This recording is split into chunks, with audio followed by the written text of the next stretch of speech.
College football scores, live updates. Week 10 schedule features Texas vs. Vanderbilt, Miami in action. Content on this page may include affiliate links. If you click and sign up, place a wager, we may receive compensation at no cost to you. NCAA football scores, live updates and highlights from the full slate of Week 10 action on Saturday, November 1st, 2025 at 2:37 p.m. Eastern. 1-minute read. The first weekend of November has arrived, which means the race to the college football playoff is officially heating up. 19 of the teams currently ranked in the AP Top 25 poll will be in action on Saturday, including 3 ranked on ranked contests. Entering the season, the matchup between number 1, Ohio State, and Penn State was expected to loom large for both the CFP and Big Ten races. However, Penn State fired coach James Franklin last month and is closer to missing a bowl game entirely than returning to the CFP. Number 9 Vanderbilt will also be in action during the first window of the day against number 20, Texas. During the afternoon slate, number 2 Indiana will be in action against Maryland at 3:30 p.m. Eastern Time on CBS. Another big-time matchup during the same window will be world's largest outdoor cocktail party between number 5 Indiana, 5 Georgia, and Florida. The final window of the day is full of intriguing matchups, with the headliner being a clash between number 18 Oklahoma and number 14 Tennessee. Number 23 USC will look to keep its CFP hopes alive when it faces Nebraska on the road at 7:30 p.m. Eastern Time. CBS Sports will be here every step of the way to update you with the latest scores, highlights, and storylines throughout the evening.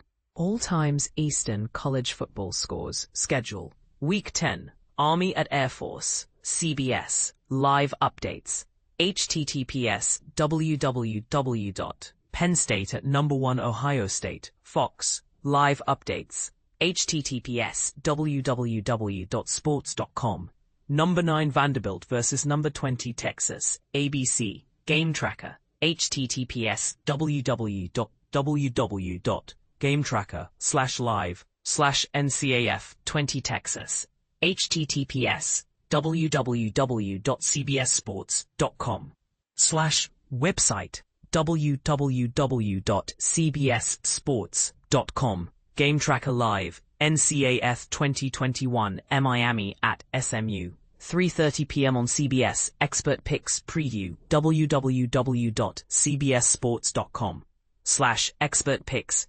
Preview/NCAF 2021 Miami at SMU, www.cbssports.com/NCAF 2021 Miami at SMU. 12 Notre Dame at Boston College, 3:30 p.m. on ESPN. Number 13 Texas Tech at Kansas State, 3:30 p.m. on Fox. South Carolina at number 7 Ole Miss, 7 p.m. on ESPN. Washington State at Oregon State, 7:30 p.m. on CDS. Expert Picks Preview, https www.cbssports.com/Washington State, Oregon State Prediction Pick Odds Spread, Where to Watch Live. Number 18 Oklahoma at number 14 Tennessee, 7:30 p.m. on ABC. Expert Picks Preview, https www.cbssports.com/college football/Oklahoma Tennessee Prediction Pick Odds Spread, Where to Watch Live. Number 8 23 USC at Nebraska, 7:30 p.m. on NBC. Check these out. Bill Belichick gets first Power 4 win. UNC rallies on Friday to topple Syracuse. https://www.cbssports.com/Bill Belichick coach UNC football Syracuse Power 4 win. ATS Picks Predictions, College football picks for key top 25 games. https://www.cbssports.com/college football picks predictions odds, top 25 games. College football rankings, CBS Sports 136, https://www.cbssports.com/college football rankings Ole Miss rises, LSU tumbles CBS Sports 136. AP Top 25, https://www.cbssports.com/AP Top 25 poll. Oklahoma, Missouri tumble Week 10 college football rankings. Viewer's Guide, What to Watch in Week 10. www.cbssports.com/college football schedule games 2025. What to watch in Week 10. TV streaming. Saturday. Kickoff times. Updating live 14. See new posts. Duke gets a 100-yard kickoff return, TD, versus Clemson. Following a punt, the Clemson offense turned that positive momentum into a 50-yard touchdown drive to take a 35-28 lead. Then, the Tigers special teams unit gave it right back to the Blue Devils. On the ensuing kickoff, Duke's Samir Hagans made a 100-yard house call to level the game. Hagans went completely untouched, and Clemson simply cannot get out of its own way, which has been the story of the season. Jordan Scruggs jumps the flat for a pick six to put WVU up 10 on Houston. After falling behind 14-0, Houston tied things up at 21-21 with West Virginia, and it looked like they might restore order in the Big 12 clash. However, the Mountaineers have hung tough, and after kicking a field goal to go back in front, they got an 80-yard pick six from Jordan Scruggs to push their lead back out to double digits. Houston's offense has looked good ever since the late first quarter, and it seemed like they'd at minimum tie things back up after another drive towards the red zone. However, Connor Weigman was late getting to his man in the flat and threw a floater that Scruggs was able to undercut and take back to the house to flip the script and create some real problems for Houston at home. Miami scrapes out a halftime lead, number 10, Miami 10. SMU 7. SMU just put on a clinic in how not to manage the end of a half. The Mustangs got the ball back with 2 minutes left and a chance to potentially take a halftime lead against a top 10 ACC opponent at home. Instead, the Mustangs went 3 and out and had to punt from near their own goal line. That was their first mistake. Their second was punting to young Miami star, Malachi Toney. The freshman phenom immediately made them pay by returning the boot 47 yards all the way to SMU's 9-yard line. At least SMU's defense was up to the task. The Mustangs buckled down and kept Miami out of the end zone, thanks in large part to a bone-crushing hit from linebacker Brandon Miazona to break up a pass on 3rd and goal. That meant the Canes had to settle for a 22-yard field goal from kicker Carter Davis. Miami has the lead, but given how bad things could have gone for SMU, the Mustangs enter halftime in a good position. Clemson battling back. Late 2Q, Clemson 21, Duke 21. Early reports of Clemson's demise were greatly exaggerated. After they fell behind 21-7 in the first quarter, the Tigers have turned things up and just pulled even with Duke, thanks to 2 consecutive scoring drives. They're already up to 132 yards of offense with just under 6 minutes to go to halftime. Duke, by comparison, managed -7 total yards in 1 second quarter possession. Clemson's 2 drives have covered 75 and 68 yards respectively. The first ended in a 4-yard scoring connection between quarterback Cade Klubnik and the second, with a 2-yard touchdown rushing from running back Adam Randall.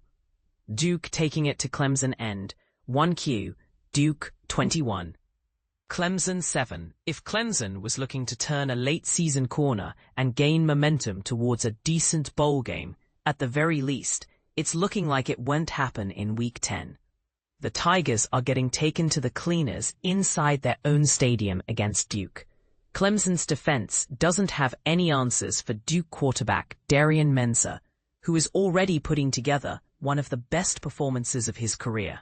Mensah finished the first quarter with 11 completions on 16 attempts for 176 yards and all 3 of his team's touchdowns. Wide receiver Cooper Barkate, Mensah's favorite target for a majority of the year, is already up to 97 yards and a touchdown. Texas WR Ryan Wingo leaves with injury versus Vanderbilt Longhorns' top offensive threat, Hurts Hand. Texas wide receiver Ryan Wingo left the game and walked to the locker room midway through the first quarter with an apparent hand injury, 2 series after scoring a 75-yard touchdown on the first play from scrimmage. Wingo led Texas in receiving this season, coming in with 29 catches for 504 yards and 4 touchdowns. His catch total matches last fall's number, established as a 5-star freshman. West Virginia jumps out to a 14-7 lead on number 22 Houston. West Virginia hasn't won since they took down rival Pitt in the backyard brawl, but they're causing problems for number 22 Houston. West Virginia jumped out to a 14-0 lead in the first 10 minutes of play on the road, before the Cougars finally got things going with a touchdown drive of their own, to make it 14-7 late in the first quarter.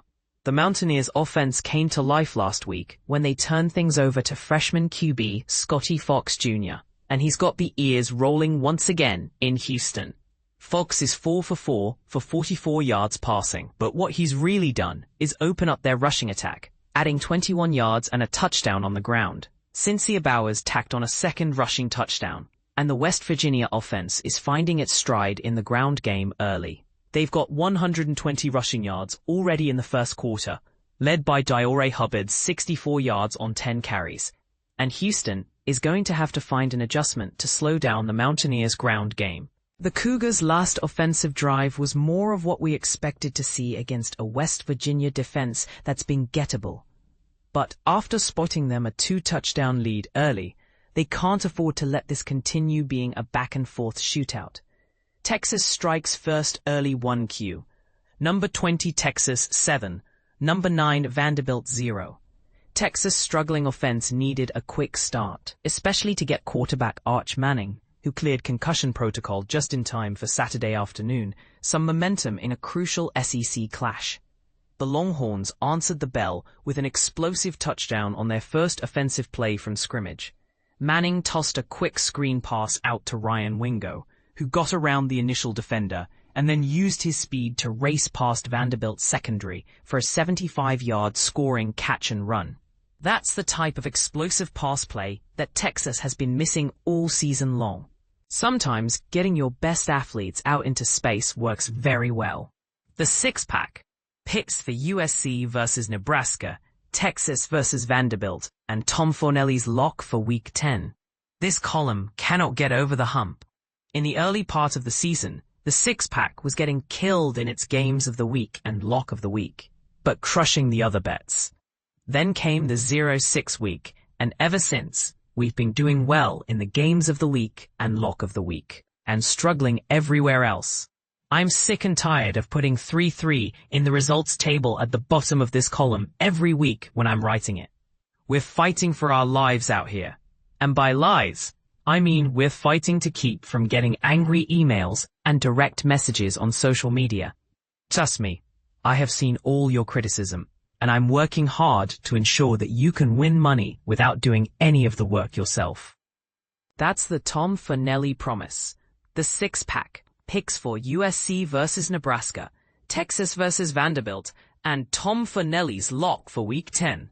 Tom Fornelli, https:/collegefootballnews/the six-pack picks for USC versus Nebraska, Texas versus Vanderbilt, Tom Fornelli's lock Week 10. College football hot seat rankings, evaluating the job security of the 126 remaining FBS coaches. Job security in college football has never felt more fragile. As we cross the halfway mark of the 2025 season, the coaching carousel is already spinning at a record-setting pace. https:/collegefootball/news/college football coaching carousel tracker grades analysis on coach changes in 2025-26 firings and hirings. On Sunday, Brian Kelly became the 12th FBS head coach fired this year. https:/collegefootball/news why LSU fired Brian Kelly, and the 10th to be let go in season. That's the most in-season firings before November in the FBS era, since 1978.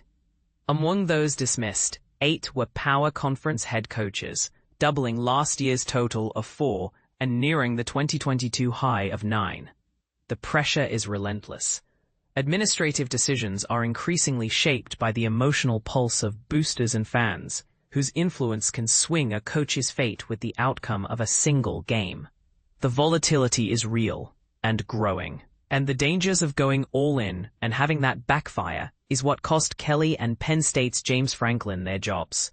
Just think about how far we've come with Ohio State's Ryan Day. At the start of last season, Day carried a 3 rating in our hot seat rankings, defined as pressure is mounting. After a regular season loss to Michigan and the ensuing drama, that number, had we polled our experts, would have been in the high 4s. Day is now untouchable, and Ohio State is in the mix for consecutive national championships. College football hot seat rankings, evaluating the job security of the 126 remaining FBS coaches, CBS Sports college football staff. https://collegefootballnews/college football hot seat rankings, evaluating the job security of the 126 remaining FBS coaches. As the college football coaching carousel spins, the discussion of representation takes a new twist. The 2025 coaching carousel could be a catalyst for change in the racial diversity of major college football's head coaching ranks. This silly season is shaping up to be the wildest ever, with industry sources estimating at least 40 jobs could come open when the dust settles. https://cbssports.com/college football news hot seat rumors, coaching carousel updates, Florida, Billy Napier, Wisconsin, Luke Fickell, Penn State, James Franklin. Downstream effects on the cycle, which already has seen a slew of some of the biggest buyouts in the sport's history, should open more jobs than usual. But there is uncertainty within the coaching industry about how the national political climate, where some diversity, equity, and inclusion programs were rolled back or outright eliminated in the public and private sectors, will bleed into college athletics. Of the 11 jobs currently open, 4 were held by black men, putting a serious dent in already paltry numbers. At 2 of those jobs, Penn State and UCLA, black interim coaches Tim Skipper and Terry Smith have taken over to finish the season, while LSU has promoted Frank Wilson, who is black, to interim head coach for remainder of the season. Before Kenny Burns was fired at Kent State in April, 14 of 136 FBS head jobs were held by black men, according to an NCAA demographics database, while 104 were held by white men, and 18 were held by what the NCAA defines as other. As college football coaching carousel spins, discussion of representation takes a new twist. Richard Johnson, cbssports.com/collegefootball/news/college football coaching numbers of black coaches dwindles after firings, college football Week 10 storylines.